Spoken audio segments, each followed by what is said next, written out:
je suis pas du genre à abandonner quand j'entreprends quelque chose. Mais il y a eu cette fois où c'était vraiment compliqué pour continuer. Yo, c'est Alexander et j'aimerais partager avec vous une anecdote. Pour ceux qui me découvrent, dans ma jeunesse, j'ai réalisé un projet de film qui n'a pas vu le jour. Et ouais. Mais qu'est-ce qui s'est passé pour que je sois aussi dépité que ça?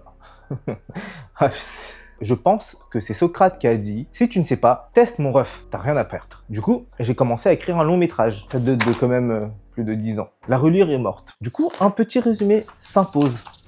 Imaginez un univers dans lequel plane une légende d'un enfant dont même sa naissance pourrait mener au chaos. Un univers dans lequel les anges et les démons règlent un conflit millénaire et qu'un humain se retrouve mêlé dans ce conflit et doit faire face à la culpabilité des êtres, à accepter sa nature et à régler ses problèmes internes. Bon, j'étais jeune, donc c'est l'univers d'un enfant. Mais c'est une histoire sur une exploration profonde de la psychologie humaine. Bref, mais où est ce projet? Bah, très bonne question. En phase de script fini et avec quelques rushs à droite et à gauche. Et surtout, pas terminé. C'est pas par manque de budget ou par manque de matériel. En vrai, à l'époque, j'avais plutôt une bonne caméra qui filmait en 1080p. Le seul hic, c'est que ça filmait pas la nuit. Enfin, ça filmait avec une qualité médiocre, mais on en faisait avec. La difficulté n'était pas technique, elle était plus humaine. Plusieurs antagonistes sont apparus. Ça a commencé dès la phase script. Deux de ces antagonistes sont intervenus dans mon script et a commencé à mettre leur grain de sel dans mon histoire. Ils ont commencé à s'accaparer des rôles les plus importants et ont commencé à modifier ces rôles-là pour avoir plus de présence dans ce film. Et mon histoire a commencé à perdre son essence. Enfin, mon essence. Honnêtement, ça me dérangeait pas du tout d'avoir de l'aide extérieure, avoir un point de vue extérieur. Je voyais ça comme de la valeur ajoutée, avoir plus de recherche et de complexité. Mais quand tu modifies un script pour être présent à 75% de l'histoire, bah je pense que le plus important c'est d'être présent au moment des tournages et de se rendre disponible.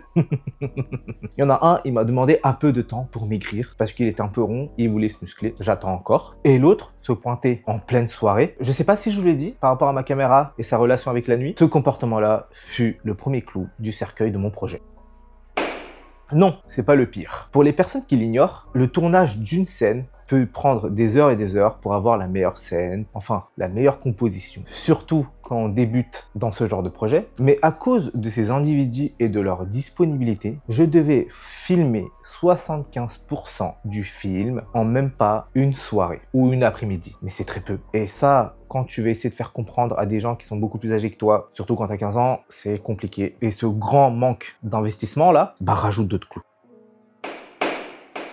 Ce projet-là m'a beaucoup impacté sur ma confiance en soi. En vrai, faut le faire pour m'impacter. J'ai une confiance en soi qui est plutôt dans la norme, Sa Majesté Alexander. Pourquoi je vous parle de confiance en soi? En gros, c'est à cause de mon père. Lors d'un événement familial, il s'est ouvertement foutu de ma gueule face à toute la famille, du coup, par rapport à mon projet de film. Et quand t'es jeune, ça te met un gros coup. Surtout que après, ça a donné une grosse porte ouverte à ces gens-là de se moquer ouvertement en me comparant ironiquement à Nolan ou d'autres réalisateurs, à se moquer de mon ambition. Et ça, c'est ce qui a enterré mon projet. En gros, j'avais un entourage qui n'était pas du tout dans le soutien. Bref, des gros boulets. Du coup, je me retrouve avec un script beaucoup trop modifié et une pelle. En vrai, je suis persuadé que ma chaîne va décoller. Et je le dis aujourd'hui, quand ma chaîne atteindra le 1 million d'abonnés, je vais ouvrir le budget, réécrire le script et enfin sortir ce projet de film. Du coup, si vous voulez que ce projet voit le jour un jour, n'hésitez pas à vous abonner, à commenter, à liker, à partager. Et sur ce, je vous dis ciao!